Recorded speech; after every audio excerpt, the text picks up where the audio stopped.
Kaya po, Panginoon, we glorify your name, Lord. We worship you, King of Kings and Lord of Lords. We adore you, Lord. Pinupuri ka namin, sinasamba ka namin.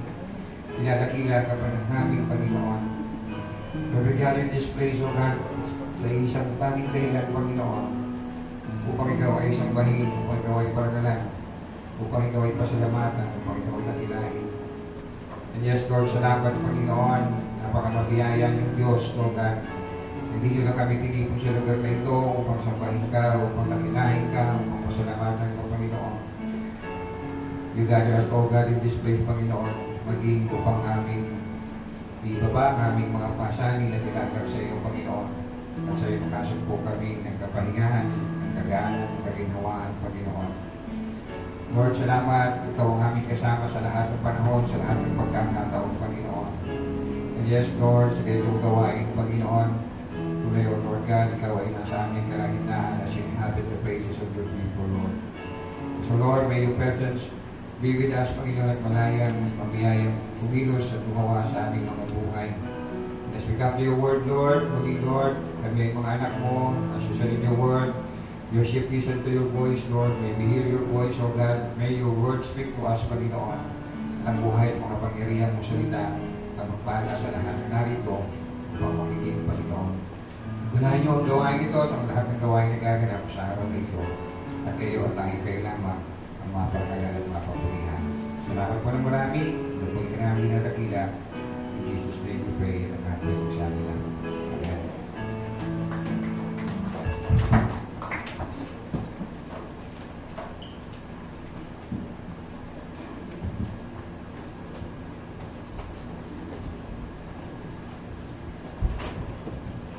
Our Bible scripture reading for today is taken from 1 Corinthians chapter 5 verses 1 to 13.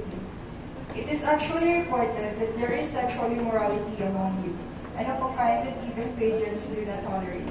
A man is sleeping with his father's wife, and you are proud. Shouldn't you rather have gone into mourning and have put out of your fellowship the man who has been doing this? For my part, even though I am not physically present, I am with you in spirit, as one who is present with you in this way. I have already passed judgment in the name of our Lord Jesus on the one who has been doing this. So when you are assembled and I am with you in spirit and the power of our Lord Jesus is present, hand this man over to Satan for the destruction of the flesh, so that his spirit may be saved on the day of the Lord. Your boasting is not good. Don't you know that a little yeast leavens whole batch of dough? Get rid of all these, so that you may be a new unleavened batch, as you really are. For Christ, our Passover lamb, has been sacrificed. Therefore, let us keep the festival, not with the old bread leavened with malice and weakness, but with the unleavened bread of sincerity and truth. I wrote to you in my letter not to associate with sexual immoral people, not all the meaning that people of this world who are immoral, or the greedy and swindlers, or idolaters. In that case, you would have to leave this world. But now, I am writing to you that you must not associate with anyone who claims to be a brother or sister, but this is sexually immoral or greedy, an idolater or slanderer, a drunkard or swindler. Do not even eat with such people. What business is it of mine to judge those outside of the church? Are you not to judge those inside? God will judge those outside. Expel the weak person from among you. Amen.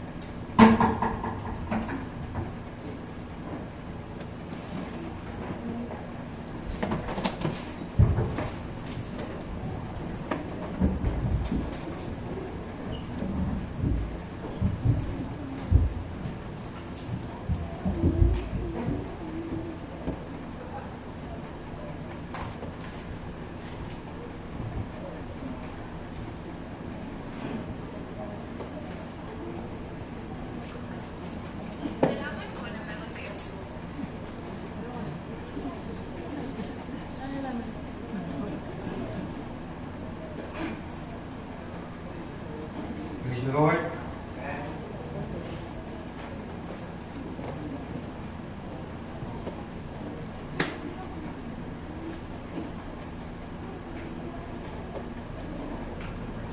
Tayo po'y nagpapatuloy sa ating tema at the Acts of the Church. Tayo ay nasa pangalawang buwan na. Ang tema natin ito. So, tanong, ano ang ating take home? Ano na ang ating tugon? Ano ang ating application o pagsasabuhay? Ang mensahe na aking inihanda ngayong umaga ay pinamaganda ko pong church discipline. Church discipline. Bakit natin kung ganyan? May virus. Hindi apat lang. So, isa lang po yan, pero I don't know bakit naging apat. Again, tutungayan natin ang first century church o mga mananampalataya sa panahon ng mga apostol. Anong ginagawa ng church, ng mga miyembro ng local church, sa sabihin na natin nagpapasaway na member ng isang local church. Wala po sa atin nangangas na magtaas ng kamay. Kapag sinabi sa atin, taas ang kamay na hindi nagkakasala ni minsan. Wala. No? Walang nagtataas ng kamay. Meron ba? O meron ba magtataas ngayon? At yes, kapag sinabi sa atin, walang perfect na Christian, can you say amen? Can you say amen? No? Walang nagsasabing no amen. We all agree na Kristiyano ay hindi perfecto. But, yes, it appears na tila hindi ganoon katanggap at hindi ganoon na-observe ang church discipline. Hindi ganoon katanggap in our time ang church discipline. I don't mean na hindi na walang simbahan o walang local church na nagpa-practice ng church discipline. But yes, it appears na hindi ito dito talaga na-observe ng maraming simbahan.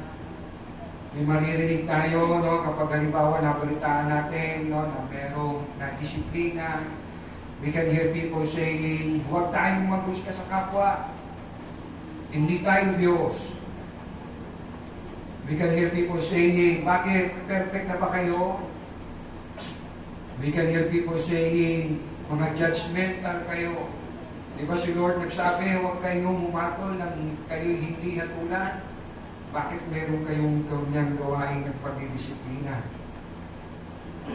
Just very quick po, sa Matthew chapter 7, tungayan po natin ang Mateo, kabanatang 7, ang Panginoong Jesus ang nagsasalita dito, mula sa Matthew chapter 5, and chapter 7, as known as the Sermon on the Mount. Matthew chapter 7, verses 1 to 6. Huwag kayong humatol nang kayo'y di hatulan. So, ayan, Pastor, very clear. So, huwag tayong humatol nang di tayo hatulan. Huwag tayong maghusga, magparusa sa kapwa, na hindi tayo parusahan ng Diyos. Natatanong, gano'n nga bang ibig sabihin ng Panginoong Jesus? Tuloy natin ang basa sa verse 2. Sapagkat hahatulan kayo ng Diyos ayon sa paghatol ninyo sa iba at susukatin kayo ayon sa panukat na ginamit ninyo sa iba. Then it may sound, maaaring sabihin natin, Pastor, iilig pa ba tayo? Very clear. Huwag tayong manghusga, huwag tayong magparusa, and so hindi tayo parusahan ng Diyos. Now again, yan nga bang ibig po sabihin ng Panginoon sa kanyang sinabi sa unang 2 talata. Tuloy natin ang basa, verse 3. Bakit mo pinapansin ang puwing sa mata ng iyong kapatid, ngunit hindi mo pinapansin ang troso na nasa iyong mata?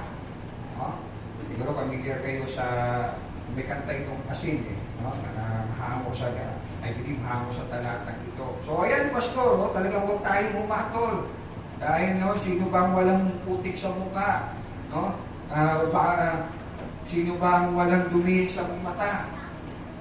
Pero tuloy natin ang basa. Anong bang ibig niya pong sabihin dito? Verse 4. Paano mo masasabi sa iyong kapatid, halika't aalisin ko ang puwing mo, Gayong troso ang nasa mata mo. So, do you see it clearer and clearer? Nakita ba natin yung ano pang pinupunta ng Panginoon? Verse 5. Imagine nyo, no? Yung sa kapatid mo, puwing lang, ikaw na magtatanggal ng puwing, sabi ni Lord, na ang nasa iyo, troso. So, imagine nyo dyan. Imagine natin. Verse 5. Mapagkunwari, alisin mo muna ang trosong nasa iyong mata at sa gayon makakakita kang mabuti at maaalis mo ang puwing ng iyong kapatid. Yung malinaw na sa atin, hindi ito tungkol sa do not judge, period. Hindi sinabi, no, mapagkunwari. Bakit? Perfect ka ba? Sino ka ba? Hindi ka naman sinabi ng Panginoon. Hindi sinabi ng Panginoon, huwag kang humatol at all. Hindi po ganun ang sabi ni Lord. Kundi ang sabi niya, alisin mo muna ang troso na nasa iyong mata at sa gayon makakita kang mabuti at maaalis mo na ang puwing ng iyong kapatid. Bago ka mag-judge, ayusin mo muna yung sarili mo, tignan mo muna yung sarili mo, para makakita ka ng malinaw, and then you draw the judgment. Tingnan niyo po sabi sa verse 6, huwag ninyong ibibigay sa mga aso ang banal na bagay, baka pagkatapos ay kayo pa ang balingan at sakmalin niya. Huwag ninyong ihagi sa baboy ang inyong mga perlas, sapagkat yuyurakan lamang nila ang mga iyon. So yung unang mga sinabi ng Panginoon, ang ibig niya sabihin, huwag kang musga, huwag kang humatol. Ang tanong, paano natin i-apply yung verse 6? Paano natin matutukoy ang baboy at aso? Kung hindi tayo huhusga, hindi tayo maghahatol. So, kailangan, ay alisin muna natin yung dumi sa ating mga mata, mga nakaharang sa ating mga mata. Then, yung nakikita natin kapatid na may pagkakasala, ay maaari na natin siyang pagsabihan, tuwirin sa kanyang pagkakamali. Now, you may say, Pastor, aso at baboy ang mga ito. So, palagay ko, hindi ito mga Kristiyano. So, hindi dapat dinidisiplina ng Kristiyano. Hindi ito mga Kristiyano, aso at baboy. No? Ibig sabihin, hindi tunay na mga at totoong mananampalataya. Well, let's look at our text. Si Pablo po ang sabihin natin, nag-church planting sa Corinto. In Acts chapter 18, mababasa natin, nagturo po siya doon ng 1.5 taon. And then, meron pa siyang sulat, 1 Corinthians and 2 Corinthians. At sinasabi, yung sinulat niya ito, siya po ay nasa Efeso, 2 taon siyang nasa Efeso. So, if we will add 1.5 years siyang nagpastor sa Corinto, plus 2 taong lumipas, na sumulat si Pablo sa mga taga-Corinto. So, ang church, ang Christian, ang mga mananampalataya sa Corinto ay 3.5-year-old na mga mananampalataya. So, sa ating pamamantayan, iniisip natin, batang-bata pa na church. 3.5 years old lang na simbahan. 3.5 years old lang na local church. Bata. Pero, here we can see in our text, ini-impose ni Paul ang church discipline. Yes, maliban sa very challenging mamuhay as Christian sa Corinth, dahil po, to the highest level ang sexual immorality sa Corinth. Very rampant ang sexual immorality, katulad ng adultery, and yes, in this case, incest.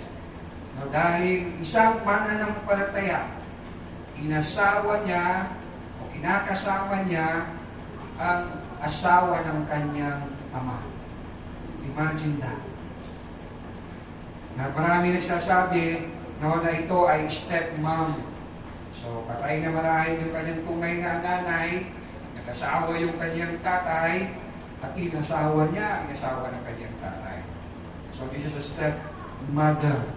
And so, we can imagine kung gaano kataas ang sexual immorality sa Corinth, na kahit ang believer, no, ay sabihin na natin na influensyahan, no, na mantsahan, o na culture, sabihin na natin, ng sexual immorality sa Corinth. So ngayon natin ang 1 Corinthians chapter 6. So gusto ko lang makita natin, no, yung kalagayan ng Corinth Church. Sila ay 3.5 years old na Christians. Sila ay nabubuhay sa gitna, no, ng mataas na sexual immorality. Ito yung buhay nila. Ito ang nagsusurround sa kanila as believer. 1 Corinthians chapter 6, 9 to 11.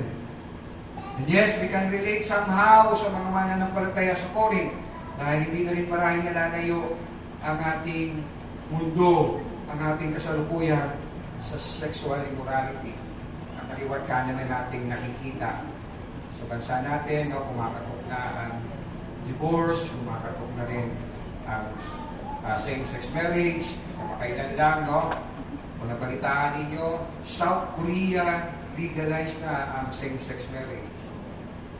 Kung wala kang pananampalataya sa Panginoon at hindi ka rooted sa salita ng Diyos, you will question, bakit ganun, Lord? Ang South Korea, they are known sa napakapapanalangin nila. No, bumubunot sila ng puno pag nananalangin sila. No? Juya, Juya, Juya. Juya nga ba sinasabi? No? Nananalangin sila, grabe sila manalangin. Eh bakit? Naligalize ang same-sex marriage sa kanila. Kaya pag hindi tayo rooted sa salita ng Diyos, then we will start to see bigo ang Christianity sa mundo. Para sabi sa katabi, hindi ko. Si Jesus ang head of the church, and we will never be. 1 Corinthians chapter 6, 9 to 11. Hindi ba ninyo alam na ang mga kasalanan ay walang bahagi sa ang mga makasalanan ay walang bahagi sa kaharian ng Diyos? Huwag ninyong dayain ang inyong sarili, ang mga nakikiapid, sumasamba sa Diyos-Diyosan, nangangalunya, nakikipagtalik sa kapwa lalaki o kapwa babae, nagnanakaw, sakid, naglalasing, naglalait ng kapwa, o nandaraya, ay walang bahagi sa kaharian ng Diyos. Ano sabi ng verse 11? Ganyan ang ilan sa inyo noon. So look at this, no? So itong mga mananampalataya sinulatan ni Pablo, sabi niya, hello, di ba ganyan kayo dati? Kaya ang totoong nakipag-isa kay Kristo ay bago lang nilalakad yung sa akin.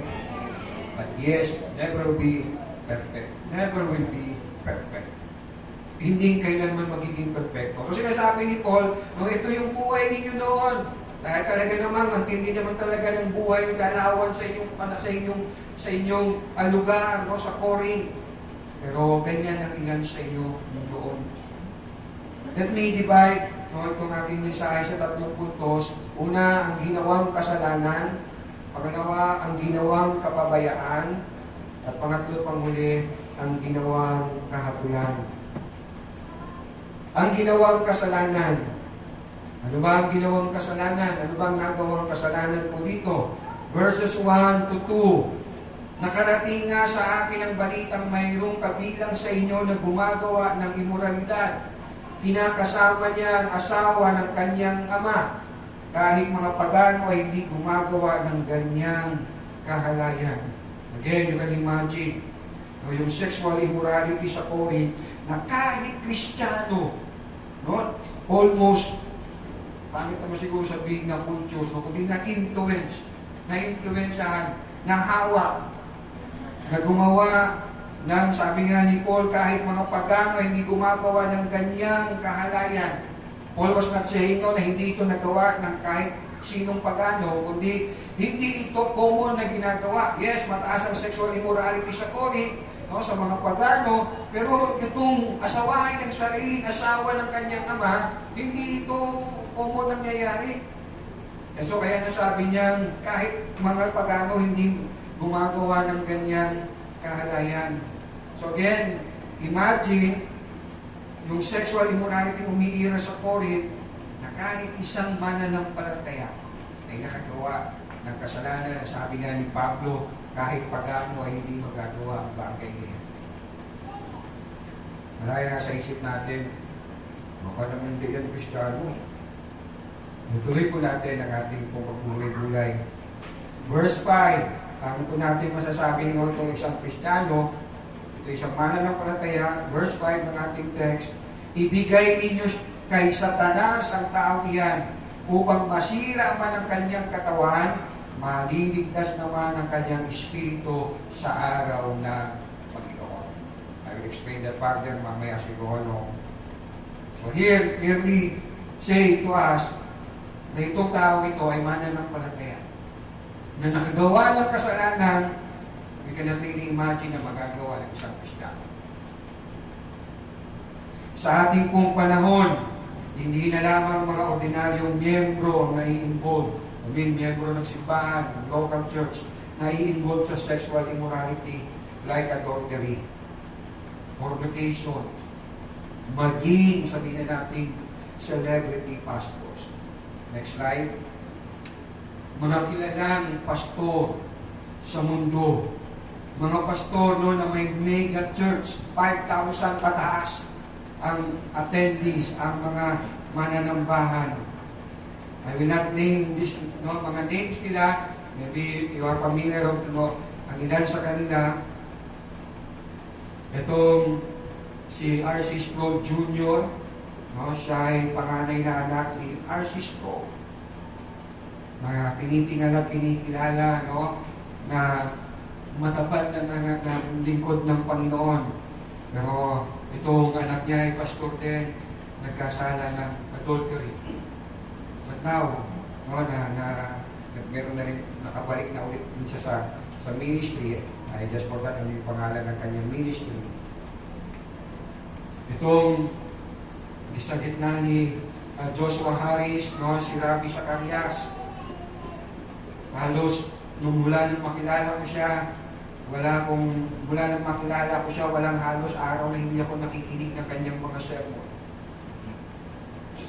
Pero bumagsak din siya sa pagkakasala.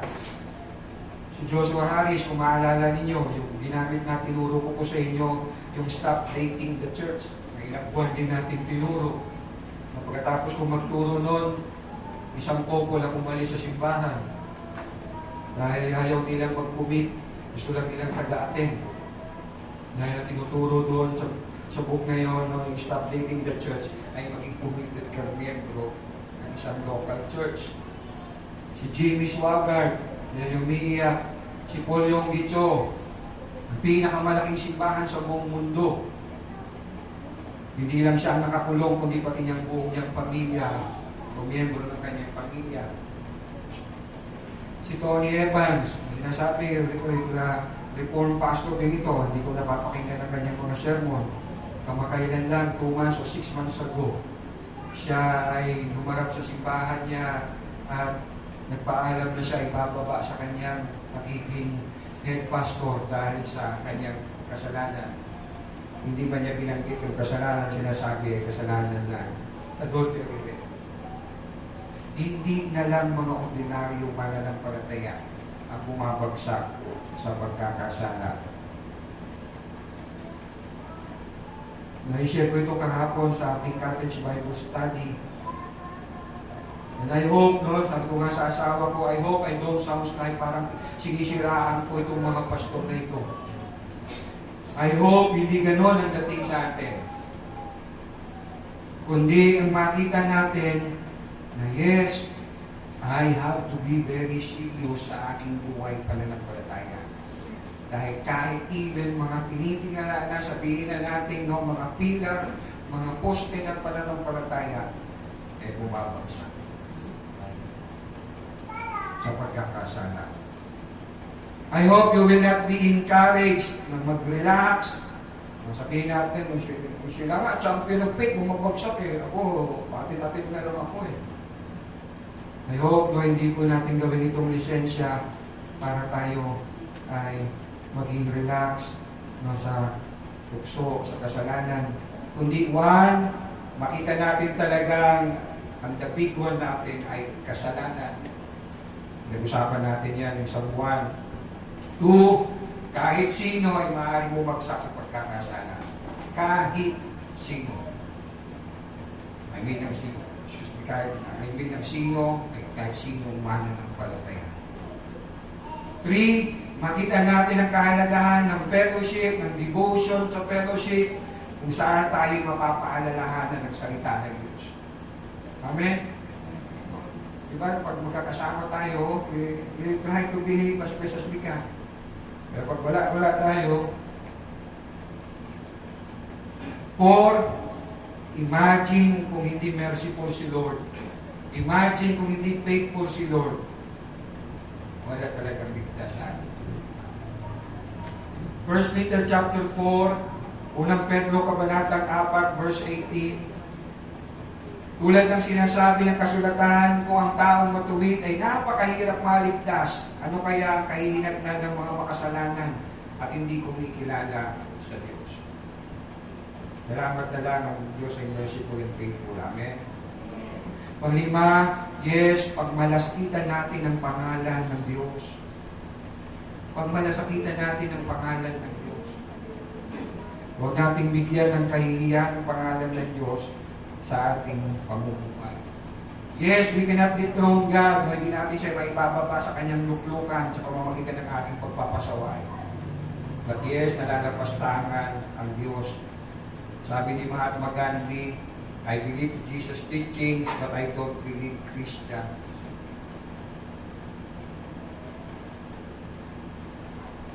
Again, ang tanong, gaano natin pinagmamalasakitan ang pangalan ng Panginoon na nakakapit sa atin, Christian. Marahil tanong natin, ba't Pastor si Kibuloy, hindi naman siya na disiplina. Paano siya didisiplinari? Siya ang head. Wala namang above him.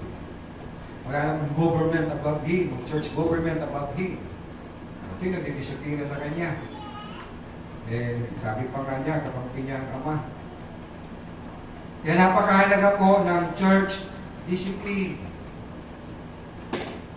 Ako po'y namamangas sa mga sports celebrities o mga sports figure na kapag lumalaban sila, boxing, basketball, mukhang bibig natin nila, una sa lahat ay thank the Lord.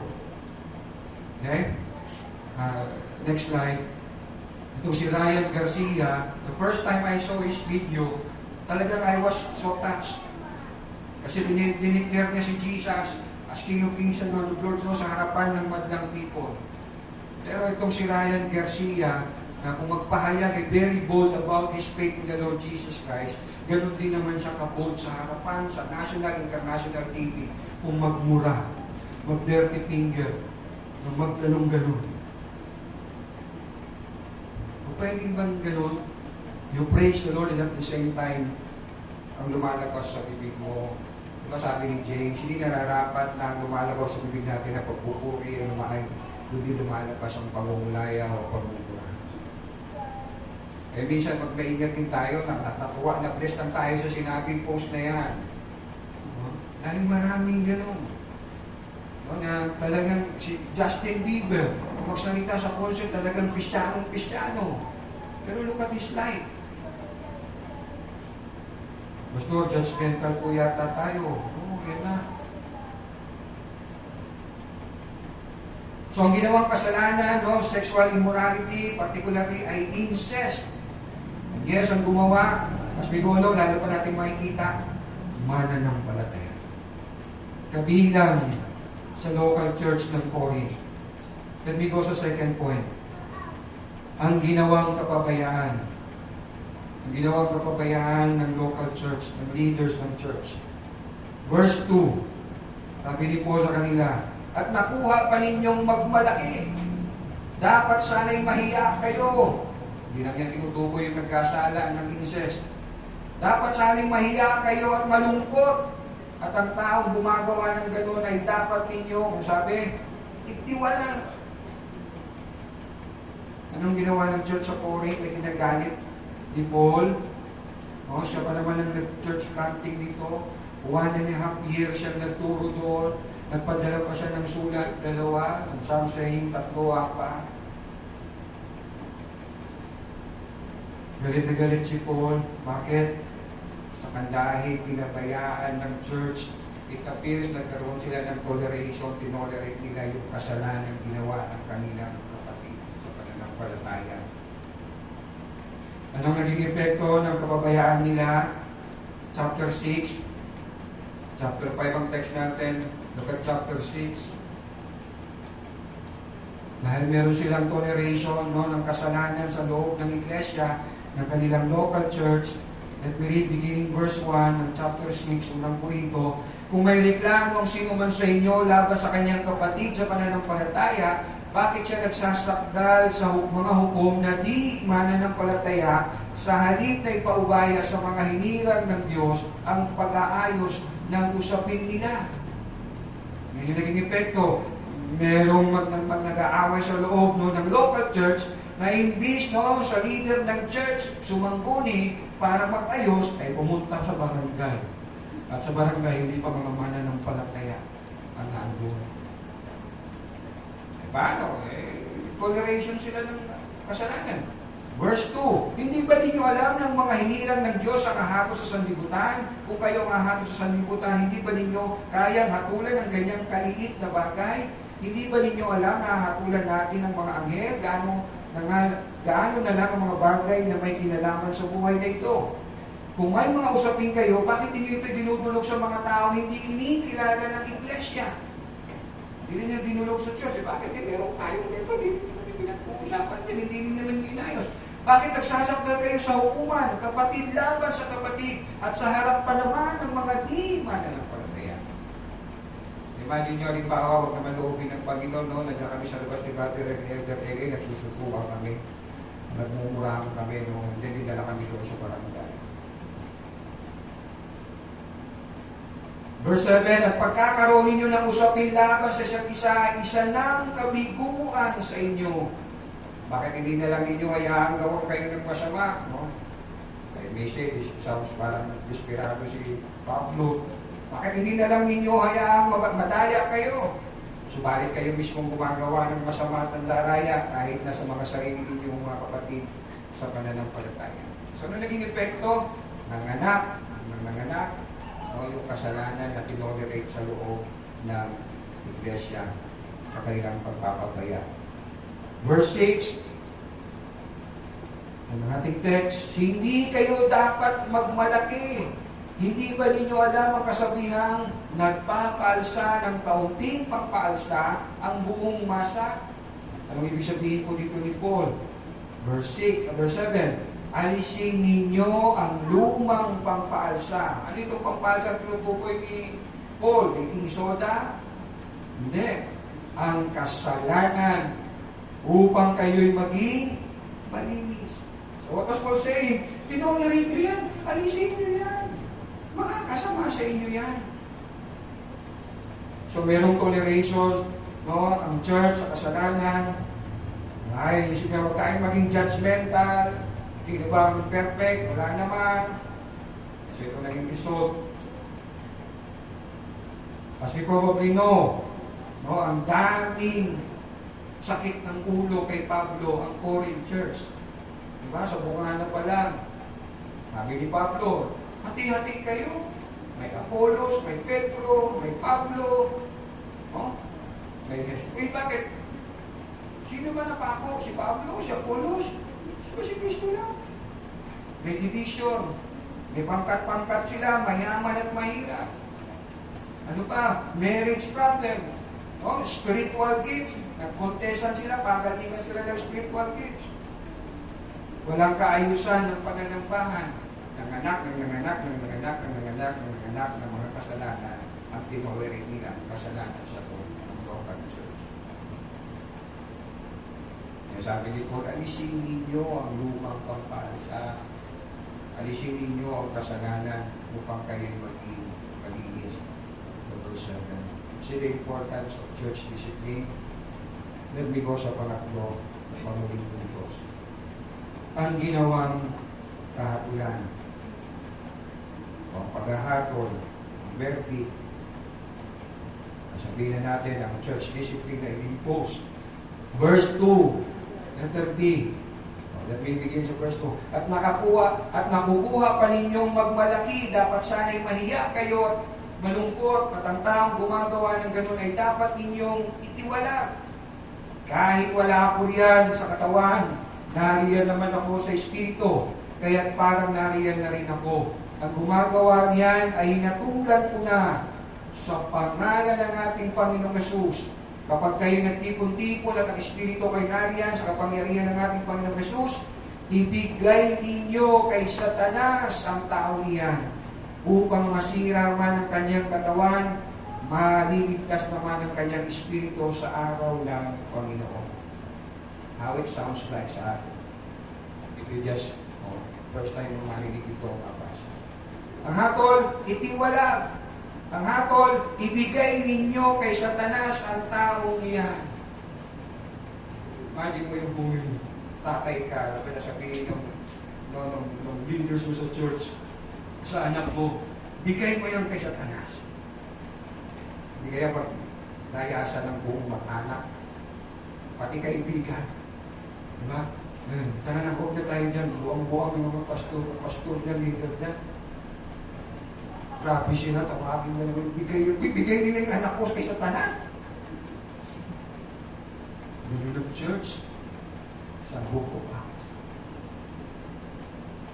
Sabihin natin, grabe naman yung pastor, ang sakit naman ng pananalita. Maalis talaga ako niya, pag ako sinabihan ng ganyan. Ay, ako, wala nang limon-limon, alis na ako dyan. Sino ba yung Pablo na yan na magsasalita ng ganyan? Basa tayo ng ilang mga tagpo o ilang mga binanggit ni Paul. 2 Thessalonica chapter 3. Pangalawang Thessalonica, kabanatang 3. It's very quick lang na babasahin natin dahil medyo mahaba pang nasasabihin ko. 2 Thessalonians chapter 3. Simula verse 6. Mga kapatid, inuutos namin sa inyo sa pangalan ng Panginoong Jesucristo na layuan ninyo ang sino mang kapatid na tamad at ayaw sumunod sa mga turo na ibinibigay namin sa inyo. Alam naman ninyo na dapat ninyong tularan ang aming ginawa. Hindi kami naging tamad nang kami kasama pa ninyo. Hindi kami nakikain kanino man ng walang bayad. Nagtrabaho kami araw at gabi upang hindi makabigat kanino man sa inyo. Ginawa namin ito hindi dahil sa wala kaming karapatan sa inyong tulong, kundi upang kayo bigyan ng halimbawang dapat tularan. Nang kami kasama pa ninyo, ito ang tinuro namin sa inyo. Ang ayaw magtrabaho ay hindi dapat kumain. Verse 11, binanggit namin ito dahil nabalitaan namin may ilan sa inyong ayaw magtrabaho at walang inatupag kundi ang pakialam sa buhay ng may buhay. Sa pangalan ng Panginoong Jesucristo, may bit namin inuutos sa mga taong iyan ng mga taong ito na sila'y maghanap buhay ng maayos at huwag umasa sa iba. Verse 13, mga kapatid, huwag kayong magsasawa sa paggawa ng mabuti. Maaaring mayroon sa inyo diyan na hindi susunod sa sinasabi namin sa sulat na ito. Tignan niyo po ang kanyang utos. Kung magkakayon, tandaan ninyo siya. Pakitandaan ng iyong katabi. At huwag kayong makisama sa kanya. Huwag kayong makisama sa kanya. Anong daw? Upang siya'y mapahiya. Ngunit huwag naman ninyo siyang ituring na kaaway. Sa halip, pagsabihan ninyo siya bilang kapwa mananampalataya. Question. How mature we are na tumanggap ng pagtutuwid ng ating kapatid? Tamad pa lang to Nabanggit pa ni Paul ang pangalan ni Jesus. Sa pangalan ni Jesus, layuan nyo yan. Sa pangalan ni Jesus, huwag kayong makihalubilo sa mga yan. Tingnan natin itong 1 Timothy chapter 1. Unang Timoteo, kabanatang 1, bilang 20. Marahil sabihin natin, Pastor, hindi naman nabanggit doon na ibigay kay Satanas. Ito, meron. 1 Timothy chapter 1, verse 20. Unang Timoteo, kabanatang 1, bilang 20. Let me start sa verse 19. Taglay ang matibay na pananampalataya at malinis na budhi. 1 Timothy chapter 1, verse 19. May mga taong hindi sumusunod sa kanilang budhi at dahil dito ang pananampalataya nila ay natulad sa isang barkong nawasak. Kabilang sa mga iyon ay sina Himeneo at Alejandro na ipinaubaya ko na sa kapangyarihan nila daw ni Satanas upang turuan silang huwag lumapastangan sa Diyos. 1 Timothy chapter 5 verse 20. pinangalanan ni Paul, no? Ang mga tao ito. 1 Timothy chapter 5:20, pagsabihan mo sa harap ng lahat ang sino mang ayaw tumigil sa paggawa ng masama para matakot ang iba. Kumbaga, ito mga sinabihan na ito, no? Pinangunahan na sila, huwag yan, tumigil na, masama yan, tigil na. Sabi ni Pablo kay Timoteo, ayaw nila makinig, pagsabihan mo na yan sa harapan ng church para matakot sila. Diba kung pinapractice ito sa church ngayon, marami nang walang tayo, naiilan na lang tayo dito, baka asawa ko na lang mahiwan dito. Imagine that. Pagsabihan mo sa harap ng lahat ng sino mang ayaw tumigil sa paggawa ng masama para matakot ang iba. May umaalis nga sa church dahil pinapalagay lang yan at pinatatamaan siya ng pastor sa preaching eh. Paano pa kaya kung rekta?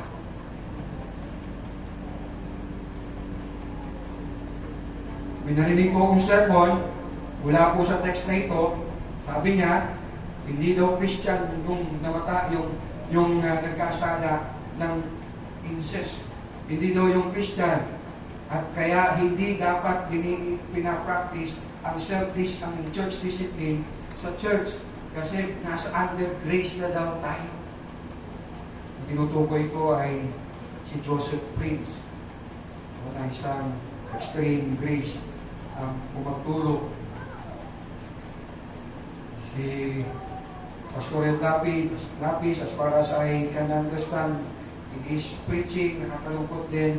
Mas sinabi niya doon sa preaching niya, tinukulit siya, napangkit niya rin doon. Welcome kayo lahat.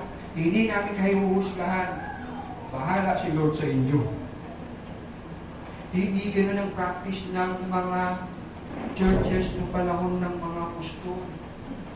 Sige lang turo ng turo yung apostol, yung pastor, yung elder. Bahala kayo, take it or leave it. Bahala kayo mamuhay sa labas. I don't care. Basta pag linggo, punta kayo dito, makinig kayo, then you go out. Bahala kayo, buhay nyo.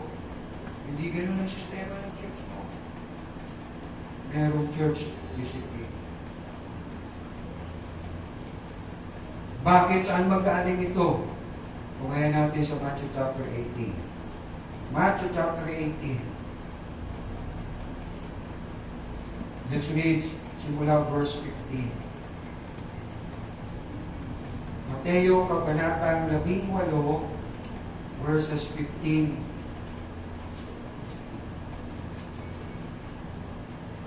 hanggang 16.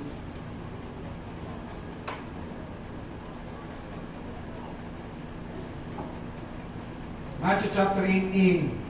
Napasin ninyo kung yung Bible ninyo ay may mga subtitle, title nandyan? Kung magkasala isang kapatid. Ang nagsasalita dito ay walang iba kundi ang Panginoon. Kung magkasala sa iyo ang kapatid mo, puntahan mo siya at kausapin ng salinan tungkol sa kanyang kamalian. Kapag nakinig siya sa iyo, naibalik mo na ang inyong pagsasamahan bilang magkapatid. Pause muna tayo sundali dyan. May nag-iilan akong experience. May kalakot sa akin, Pastor, si ganito, may ginawa ganito, may ginawa ganyan. O ano ginawa mo? Kausapin mo. Kapag siya'y nagsisi, then that's it. Ito na, tuno kung ano may kasalanan na yung whatsoever. Applying what Jesus said here. Kung magkasala sa iyong kapatid mo, puntahan mo siya at kausapin ng saringan tungkol sa kanyang kamalian. Kapag nakinig siya sa iyo, naibalik mo na ang iyong pagsasamahan bilang magkakapatid o magkapatid. Let me ibigyan ko na ito ng ilaw. Baka mamaya pagkatapos nito, isasakay mo malapit sa akin, Pastor, disipin natin si ano. Pastor, disipin natin si ito. Hindi po ganon. Hindi po ganon ang application po niyan. Pag may nakita kayong kapatid na nagkasala o kayong nagawa ng kasalanan, kausapin niyo siya, no? Akayin niyo siya sa pagsisisi, at kapag nagsisi, balik ulit, no? Ang matamis na pagmamahala. Parang nanay anak niya. Forever kayong mag-ina. Pero pag pasaway ka, hindi ka na ipagluluto, kung pagluto ka man, aalatan niya, pabawasan ka ng baon. Pero kapag meron ng pagsisisi si anak, no? Bibigyan pa yan ng cellphone at laki. Hindi na puto lang kanilang relasyon pagiging mag-ina. Nanlamig. no? Nanlamig. Merong gap. But still, nandun yung relationship. Verse 16, ngunit kung ayaw niyang makinig sa iyo, magsama ka pa ng isa o dalawang tao upang ang lahat ng pinag-usapan ninyo ay mapatunayan ng dalawa o ng tatlong saksi. So, inausap mo, ayaw magsisi. Ayaw mabigyan ng kanyang pagkakamali at magsisi.